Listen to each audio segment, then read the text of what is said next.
Assalamualaikum warahmatullahi wabarakatuh. Selamat pagi anak-anak ibu. Hari ini kita akan belajar tematik kembali di tema 7, kepemimpinan. Subtema 1, pemimpin di sekitarku. Pembelajaran yang keempat.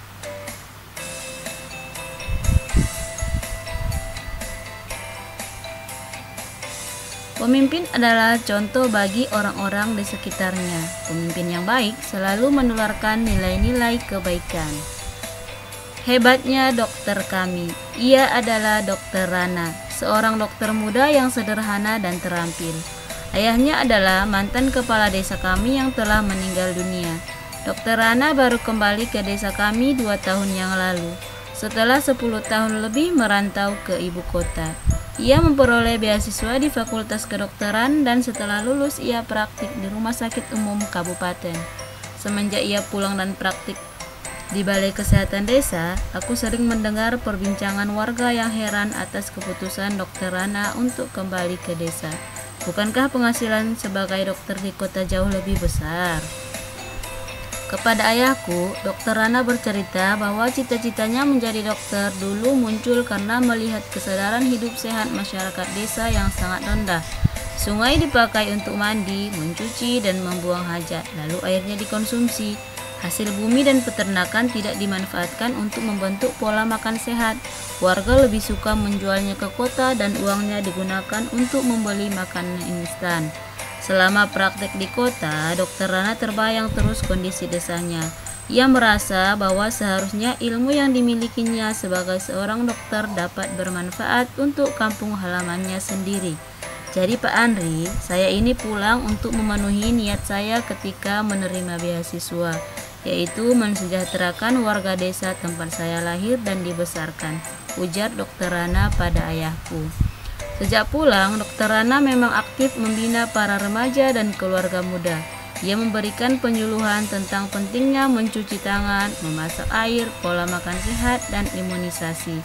Baginya, generasi muda adalah perantara terbaik untuk menyampaikan misi meningkatkan kesadaran hidup sehat masyarakat desa. Sebagai anak kepala desa, Dokter Rana sering mendengar cerita almarhum ayahnya bahwa banyak warga takut berobat karena tidak mampu membayar. Tak ingin hal ini terjadi, maka diumumkannya bahwa warga dapat membayar jasanya dengan sampah. Ya, sampah kering jenis apa saja yang dapat didaur ulang. Botol plastik, botol kaca, koran bekas, bahkan kemasan bekas diterima oleh Dokter Rana. Cara ini membuat warga aktif dan bijak mengelola sampah. Sungguh kreatif dan cerdas cara Pak Dokter mendidik warga. Seperti mendiang ayahnya, Dokter Rana menjadi sosok yang dicintai warga desa. Ia menjadi teladan melalui dedikasi, tanggung jawab, dan kerendah hatiannya dalam menolong warga. Apabila aku besar nanti, aku ingin seperti Dokter Rana. Akan kukejar cita-citaku menjadi guru dan aku akan kembali untuk membangun kampung halamanku. Anak-anak, seorang dokter, guru, kepala sekolah, atau pemimpin lainnya memiliki tempat yang berbeda saat bekerja. Namun, kepemimpinan mereka sangat penting bagi orang-orang di sekitarnya. Menurut kalian, apa yang akan terjadi apabila para pemimpin tersebut tidak memiliki nilai-nilai kepemimpinan yang baik, anak-anak? Apabila para pemimpin tidak memiliki nilai-nilai kepemimpinan yang baik, maka akan terjadi perpecahan dan kekacauan. Kemudian, kepada siapa saja pemimpin tersebut bertanggung jawab? Seseorang pemimpin harus bertanggung jawab kepada masyarakat, pemerintah, dan Tuhan Yang Maha Esa. Apa yang perlu disyukuri oleh seorang pemimpin? Pemimpin patut bersyukur atas ketertiban dan kesejahteraan masyarakat.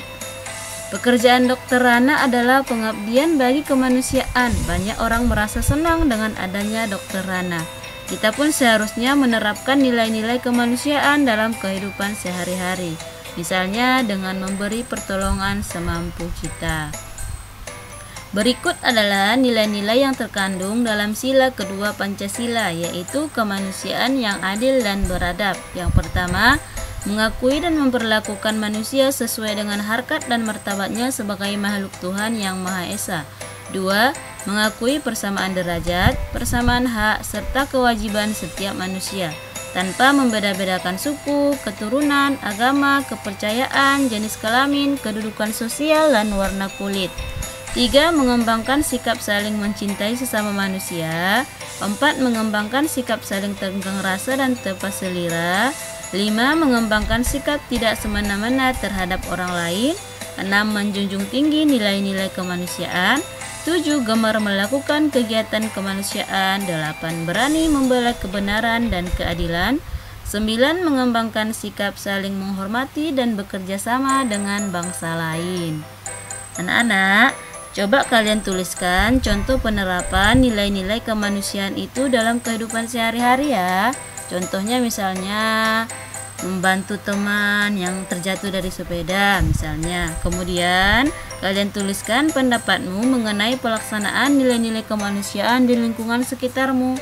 Apakah nilai-nilai kemanusiaan itu sudah diterapkan di lingkungan rumah kalian? Kalian tuliskan ya nak, tulis di buku latihan. Salah satu penerapan nilai kemanusiaan adalah bekerja sama dengan negara lain. Bagaimana bentuk kerjasama negara kita dengan negara-negara ASEAN dalam bidang politik ya? Anak-anak ibu, ayo kita baca peta pikiran berikut ini. Peran Indonesia di bidang ekonomi di lingkup ASEAN. Yang pertama, KTT 1 ASEAN di Bali pada tanggal 23 sampai 24 Februari 1976. Yang kedua, kerjasama antar parlemen di ASEAN. Yang ketiga, pertemuan ke-44 Menteri Luar Negeri ASEAN pada tanggal 19 Juli 2011. Silakan dibaca ya nak. Nah, anak-anak ibu, sampai di sini dulu pembelajaran kita hari ini ya. Sampai jumpa di video pembelajaran berikutnya. Wassalamualaikum warahmatullahi wabarakatuh.